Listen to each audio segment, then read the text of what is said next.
अस्सलाम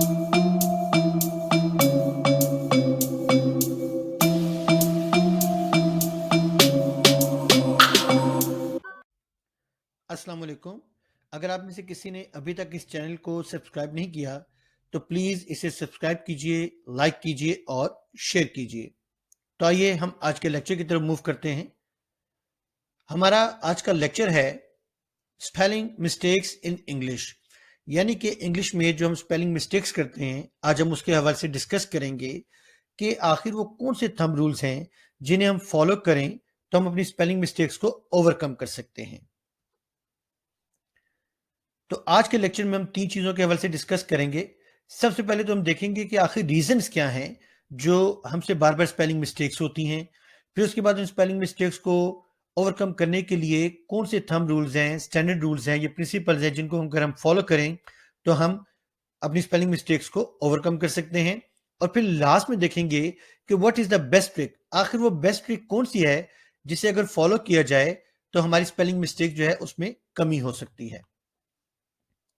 तो सबसे पहले हम बात करते हैं रीजंस के हवाले से कि इंग्लिश लैंग्वेज में आखिर वो क्या रीजंस हैं जिनकी वजह से हमारी मिस्टेक्स जो है वो बार बार होती हैं, स्पेलिंग मिस्टेक्स। तो हम देखते हैं कि यहाँ पहली रीजन दी है 26 letters produce 44 sounds in English, और ये सबसे बड़ी वजह है। आप जब लैंग्वेजेस को देखें और उसमें अगर आप इंग्लिश लैंग्वेज की तरफ आए तो आपको मालूम होगा कि 26 लेटर्स जो कि ए से जेड तक हैं वो 44 साउंड्स प्रोड्यूस करते हैं। अगर हर लेटर एक साउंड प्रोड्यूस करे तो फिर तो इजी है, स्पेलिंग मिस्टेक जो है उनको ओवरकम किया जा सकता है। लेकिन जब एक लेटर एक से ज्यादा साउंड प्रोड्यूस करेगा तो फिर डेफिनेटली वहां तो प्रॉब्लम होगी। जैसे यहां देखिए कि मैंने इस फर्स्ट रो में सिर्फ एक लेटर लिखा है ए। आप ये देखिए ए की साउंड इन तमाम में डिफरेंट है, जैसे fame, after, ball, when, fair, arrest. अब यहाँ देखिए ए की साउंड है, यहाँ आ की साउंड है, यहाँ ओ की साउंड है, यहाँ ए की साउंड है, यहाँ ए की साउंड है और यहाँ अ की साउंड है। तो यहाँ देखिए ए जो है इन तमाम वर्ड्स में साउंड जो है वो डिफरेंट प्रोड्यूस कर रहा है। अब यहाँ देखिए खाओ, वाओ, ये जो साउंड सेम है, इसका मतलब ये हो कि जब हम ओ डब्ल्यू लगाएंगे तो आओ की साउंड होगी। लेकिन जब हम यहाँ आते हैं और यहाँ आते हैं तो हम देखते हैं कि ये रूल यहाँ अप्लाई नहीं हो रहा, बल्कि यहाँ ये राव नहीं है, ये बाव नहीं है, ये रो बो। तो यहाँ अब ये साउंड चेंज हो गई। लेकिन अगर हम ये कहें कि चले ओ डब्ल्यू जो है ये साउंड आओ की दे सकता है या ओ की से दे सकता है, लेकिन यहाँ देखिए तो अब यहाँ देखिए ओ डब्ल्यू की जो साउंड है सिर्फ वो ओ डब्ल्यू प्रोड्यूस नहीं कर रहा बल्कि ओ ई भी वैसी साउंड प्रोड्यूस कर रहा है। लेकिन अगर हम ये कि टो ओ ई तो यहाँ देखिए सो अब ये वो साउंड प्रोड्यूस कर रहा है। तो वहां लेटर्स डिफरेंट है, साउंड सेम चल रही है। लेकिन अगर हम यहाँ के अगर ओ लगाने से ये ओ बन जाता है तो फिर ये टी ओ टू बन जाता है, ये साउंड इससे डिफरेंट है। और ये डबल ओ होगा तो लॉन्ग साउंड हो जाएगा। अब यहाँ देखिए डब्ल्यू ओ, अगर हम कहें डबल ओ लगाने से लॉन्ग साउंड है तो फिर टी डब्ल्यू ओ ये क्या है, तो इसकी साउंड जो है अब ये डिफरेंट है। तो यहाँ देखिए डब्ल्यू ओ डिफरेंट है, डबल ओ डिफरेंट है, लेटर्स डिफरेंट है, साउंड सेम आ रही है। लेकिन अगर हम ये कि डबल ओ लगाने से ये देखें टू, तो अगर हम ये इसको यहाँ अप्लाई करें तो यहाँ टुक, यहाँ डबल ओ की साउंड डिफरेंट हो जाती है। तो इसका मतलब ये हुआ कि जो लेटर्स हैं वो डिफरेंट साउंड्स प्रोड्यूस करते हैं मुख्तलिफ वर्ड्स के अंदर। और सेकंड रीजन जो है जो कंफ्यूजन पैदा कर रही है वो क्या है, वो है साइलेंट लेटर्स। वर्ड्स में हमारे पास जब साइलेंट लेटर्स आते हैं तो वहां भी प्रॉब्लम है, जैसे comb, doubt, listen, hour, climb, farm. तो इनमें साइलेंट लेटर्स है वर्ड्स में, जिसकी वजह से हमारी स्पेलिंग मिस्टेक्स होती हैं। तो ये दो रीजन हैं मेनली जो हमारे सामने आती हैं जब हम स्पेलिंग मिस्टेक्स के हवाले से बात करते हैं।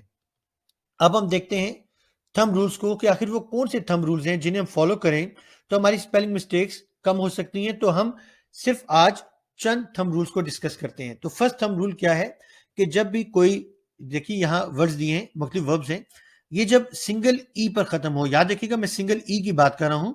जब आपका वर्ड यहाँ सिंगल ई पर खत्म हो, अगर आप उसके साथ आईएनजी लगाना चाह रहे हैं तो याद रखिएगा ई जो है वो रिप्लेस हो जाएगा आईएनजी के साथ, यानी कि ई को आप रिप्लेस कर देंगे आईएनजी के साथ।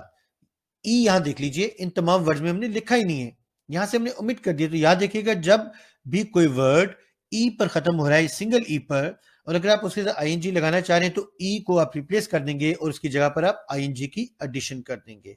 ये तो हो गया फर्स्ट थंब रूल नंबर 1। अब हम आते हैं second thumb rule. Second thumb rule क्या है? सेकंड थंब रूल ये है कि जब आप किसी वर्ड में डबल ई लगाते हैं, यानी कि कोई वर्ड डबल ई पर खत्म हो रहा है और उसके साथ आईएनजी लगाना चाह रहे हैं, तो आप किसी भी लेटर को रिप्लेस नहीं करेंगे, जैसे कि यहां किया। ई को आपने रिप्लेस कर दिया, आईएनजी लगा दिया, लेकिन यहां आपने आईएनजी की एडिशन कर दी डबल ई के साथ।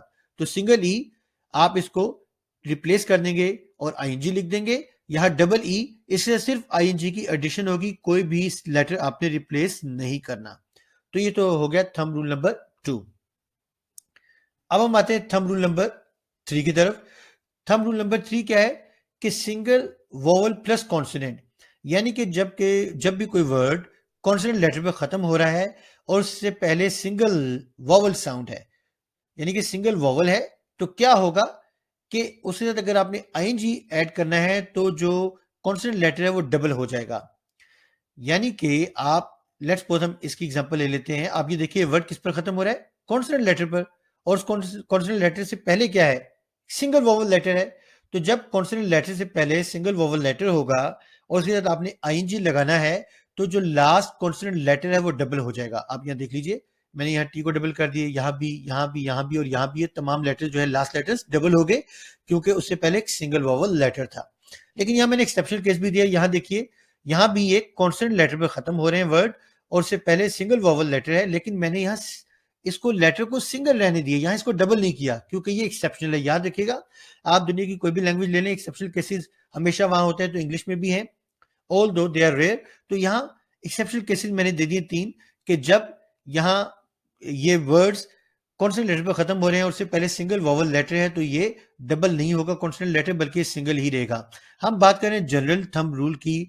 जनरल जो है, जब आप थंब रूल अप्लाई करते हैं, जो कि हमने अभी बात की, तो वो क्या है कि जब भी कोई वर्ड अगर कॉन्सोनेंट लेटर पर खत्म हो रहा है और उससे पहले अगर आपके पास सिंगल वोवल लेटर है, तो वो जो कॉन्सोनेंट लेटर है वो डबल हो जाएगा।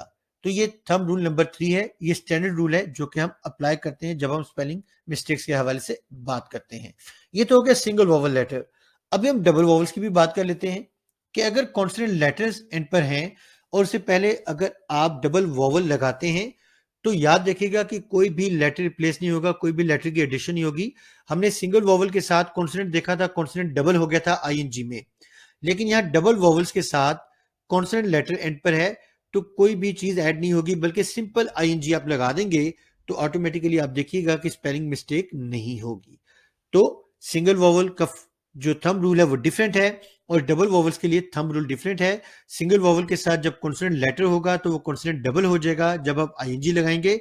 और यहां हमने देखा कि अगर डबल वोवल्स के साथ कॉन्सोनेंट लेटर है, उससे जब आप आईएनजी ऐड करते हैं, तो फिर कोई भी लेटर की एडिशन नहीं होगी, कोई भी यहाँ डबल नहीं होगा, ना कोई ओमिट होगा, बल्कि सिंपल आप आईएनजी लगा देंगे। ये स्टैंडर्ड जो रूल है नंबर 4 या थंब रूल नंबर 4 है। अब हम बात करते हैं स्टैंडर्ड थंब रूल नंबर 5 की, कि अगर कोई वर्ड आई ई पर खत्म हो रहा है और अगर आप आईएनजी ऐड करना चाह रहे हैं, तो आई ई हमेशा चेंज हो जाएगा वाई में। ध्यान देखिए, आई ई को आपने चेंज कर दिया वाई में और उसके साथ आपने आईएनजी की एडिशन कर दी। ये स्टैंडर्ड थंब रूल नंबर 5 है कि जब भी कोई वर्ड आई ई पर खत्म होगा, यहां देखिए आई ई पर खत्म हो रहे हैं, अगर आपने उसके साथ आईएनजी फॉर्म लगानी है, तो आई ई को आप रिप्लेस कर देंगे वाई के साथ और उसके साथ आप आईएनजी की एडिशन कर देंगे। ये थंब रूल नंबर 5 है। अब स्टैंडर्ड थंब रूल नंबर 6 की तरफ हम देख चलते हैं। स्टैंडर्ड थंब रूल नंबर 6 क्या है? 5 तो ये था कि आई ई पर खत्म हो रहा था, उसको हमने वाई के साथ रिप्लेस कर दिया। अब स्टैंडर्ड थंब रूल नंबर 6 ये है कि अगर कोई वर्ड वाई पर खत्म हो रहा है, आपने आईएनजी लगाना है, तो सिंपल आईएनजी की एडिशन हो जाएगी, कोई भी लेटर जो है वो रिप्लेस नहीं होगा। तो ये स्टैंडर्ड थंब रूल नंबर 6 है कि अगर आपने वाई के साथ आईएनजी लगाना है तो वाई आईएनजी हो जाएगा। यहां आप देख लीजिए, इन तमाम वर्ड्स में मैंने कोई भी लेटर ओमिट नहीं किया, ना कोई लेटर डबल किया, सिंपल आईएनजी मैंने इसमें ऐड कर दिया। ये स्टैंडर्ड थंब रूल नंबर 6 है। अब स्टैंडर्ड थंब रूल नंबर 7 देखते हैं। इसमें दो चीजें डिस्कस हुई हैं, एक वोवल लेटर के साथ वाई और एक कॉन्सोनेंट लेटर के साथ वाई। यानी कि जब भी कोई वर्ड वाई पर खत्म हो रहा है और उससे पहले अगर वोवल लेटर है और अगर आपने उसकी प्रेजेंट फॉर्म बनानी है तो सिंपल एस की एडिशन हो जाएगी। आप यहां देख लीजिए कि वर्ड जो है वो वाई पर खत्म हो रहे हैं, उससे पहले कॉन्सोनेंट लेटर है, तो आपने अगर प्रेजेंट फॉर्म लगानी है तो सिंपल एस की एडिशन हो जाएगी। लेकिन अगर वाई से पहले कॉन्सोनेंट लेटर है, यहां देख लीजिए, तो फिर क्या होगा, वाई को आप रिप्लेस कर देंगे आई ई एस के साथ प्रेजेंट फॉर्म में। वाई से पहले अगर वोवल लेटर है तो सिंपल एस की एडिशन होगी प्रेजेंट फॉर्म में। और यहां अगर आप का कोई भी वर्ड वाई पर खत्म हो रहा है और उससे पहले कॉन्सोनेंट लेटर है तो प्रेजेंट फॉर्म के लिए आप वाई को रिप्लेस कर देंगे आई ई एस के साथ। यहां आप देख लीजिए। इसी तरह हम पास फॉर्म की तरफ आते हैं कि अगर वाई से पहले वोवल लेटर है तो आप वाई के साथ ई डी की एडिशन कर देंगे। यहां देखिए वाई के साथ ई डी की एडिशन हो गई है। ये केस जो है वो डिफरेंट है। क्यों डिफरेंट है? क्योंकि ये रेगुलर वर्ब्स हैं जिनकी हम बात करें, ये इरेगुलर वर्ब है। रेगुलर इरेगुलर वर्ब को हम आइंदा किसी लेक्चर में देखेंगे। तो सिंपल याद रखिए कि ये इरेगुलर वर्ब है, इसलिए ये ईडी फॉर्म, यहाँ ईडी पर ये खत्म नहीं हो रही, ये फॉर्म ऑफ वर्ब। तो हम बात कर रहे हैं स्टैंडर्ड थंब रूल की, कि जब आप रेगुलर वर्ब्स की बात कर रहे हैं कि अगर वाई से पहले वोवल लेटर होगा, अगर आपने उसकी पास फॉर्म लगानी है तो ईडी की एडिशन हो जाएगी। इसी तरह यहां हम आते हैं कि वाई से पहले अगर कॉन्सोनेंट लेटर है और अगर आपने पास फॉर्म लगानी है तो वाई को आप रिप्लेस कर देंगे आई ई डी के साथ। यहां वाई के साथ ई डी की एडिशन होगी क्योंकि वोवल लेटर था वाई से पहले। यहां वाई को आपने रिप्लेस कर दिया आई ई डी के साथ। क्यों? क्योंकि वाई से पहले कॉन्सोनेंट लेटर है। तो प्रेजेंट फॉर्म और पास फॉर्म यहां आप देख सकते हैं, वोवल लेटर के लिए डिफरेंट है और कॉन्सोनेंट लेटर के लिए डिफरेंट है। अब हम नेक्स्ट चलते हैं स्टैंडर्ड थंब रूल नंबर 8 की तरफ। इसमें भी दो डिफरेंट चीजें हैं। याद रखिएगा, यहां बात करें लॉन्ग ई साउंड। पहले हम इस टेबल को देखते हैं, फिर हम इसको डिस्कस करेंगे। रूल क्या है? रूल ये है कि जब भी आप कोई वर्ड लिखते हैं, अगर उसमें लॉन्ग ई साउंड है तो लॉन्ग ई साउंड के लिए आप आई ई हमेशा यूज करेंगे। जैसे देखिए diesel, achieve, brief, piece, grief, believe, field, retrieve. ये बेस्ट एग्जांपल है बिलीव की, जो हम अक्सर स्पेलिंग मिस्टेक करते हैं बिलीव में, कि बी ई एल ई आई वी ई या आई ई वी ई। तो याद रखिए बिलीव इसमें लॉन्ग साउंड है, तो जब भी लॉन्ग ई साउंड होगी तो आप हमेशा आई ई यूज करेंगे। अब इसका दूसरा वर्जन देखते हैं, वो क्या है कि जब भी लॉन्ग ई साउंड होगी उससे पहले अगर सी है तो वो लॉन्ग ई साउंड अब आई ई नहीं रहेगी बल्कि ई आई होगी। तो लॉन्ग ई साउंड से पहले अगर सी है तो ई आई होगा, और लॉन्ग ई साउंड से पहले अगर सी नहीं है तो आई ई होगा। जैसे यहां देखिए सी हमने लगाया तो ई आई। Concede, deceive, perceive, conceive, receive, ceiling, receive, deceit. तो हमने यहां देखा इन दोनों टेबल्स में कि लॉन्ग ई साउंड का तरीकेकार क्या है, कि जब भी किसी वर्ड में लॉन्ग ई साउंड होगा तो वो हमेशा आई ई होगा। लेकिन अगर लॉन्ग ई साउंड से पहले सी आ जाए तो अब वो आई ई नहीं बल्कि ई आई होगा। यहां देख लीजिए। और यहां ये मैंने कुछ वर्ड्स दिए हैं ये एग्जांपल के तौर पर, कि इससे कंफ्यूज नहीं होना कि मैं यहां बात कर रहा हूं सी ई आई की और यहां मैं लिख रहा हूं सी आई ई। उसकी वजह यह कि हम बात करें लॉन्ग ई साउंड की। ये लॉन्ग ई साउंड नहीं है, ये साइंटिफिक नहीं है बल्कि ये साइंटिफिक है। यहां लॉन्ग ई साउंड नहीं है, इसलिए यहां ये रूल अप्लाई नहीं होगा। हम बात करें लॉन्ग ई साउंड की, कि जब लॉन्ग ई साउंड होगी तो हमेशा आई ई लिखा जाएगा। लेकिन अगर लॉन्ग ई साउंड से पहले सी होगा तो फिर ये ई आई हो जाएगा। तो यहां हमने बात की लॉन्ग ई साउंड में हमेशा आई ई होगा, लेकिन अगर सी डाल दिया जाए लॉन्ग ई साउंड से पहले तो फिर वो सी ई आई हो जाएगा।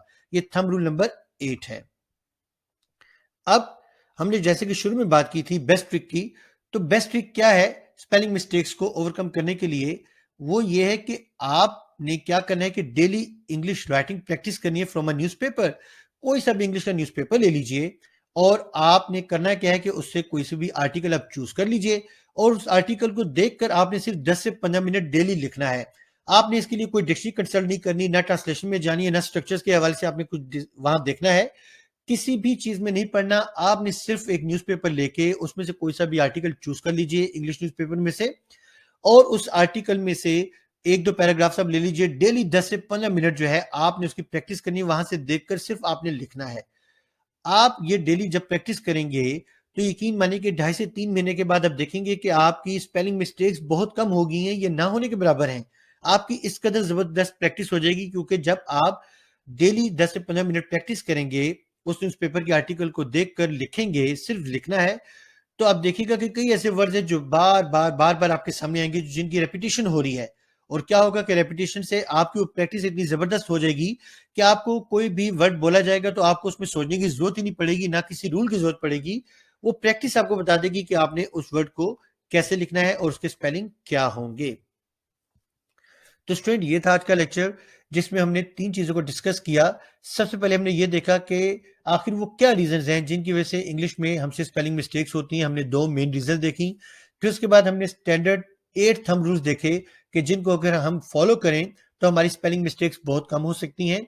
और अगर फिर भी कोई कमी रह जाए तो उसके लिए हमने देखा बेस्ट ट्रिक को कि स्पेलिंग मिस्टेक्स को हम कैसे कम कर सकते हैं। वो ट्रिक क्या है? वो ट्रिक ये है कि आप एक न्यूज़पेपर ले लीजिए इंग्लिश का और 10 से 15 मिनट डेली वहाँ से किसी भी आर्टिकल को कॉपी कीजिए और इसकी प्रैक्टिस कीजिए 2.5 से 3 महीने, तो आप देखेंगे कि आपकी कितनी ज़बरदस्त प्रैक्टिस हो जाती है और आपकी स्पेलिंग मिस्टेक जो है वो ना होने के बराबर होंगी। तो स्टूडेंट्स, ये था हमारा आज का लेक्चर। अगर आपको इस लेक्चर के हवाले से कोई भी कन्फ्यूजन हो तो आप कमेंट सेक्शन में अपना क्वेश्चन जो है वो मुझे सेंड कर सकते हैं या इस स्लाइड पर दिए गए इस व्हाट्सएप नंबर पर आप मुझसे कांटेक्ट कर सकते हैं। Okay students, take care.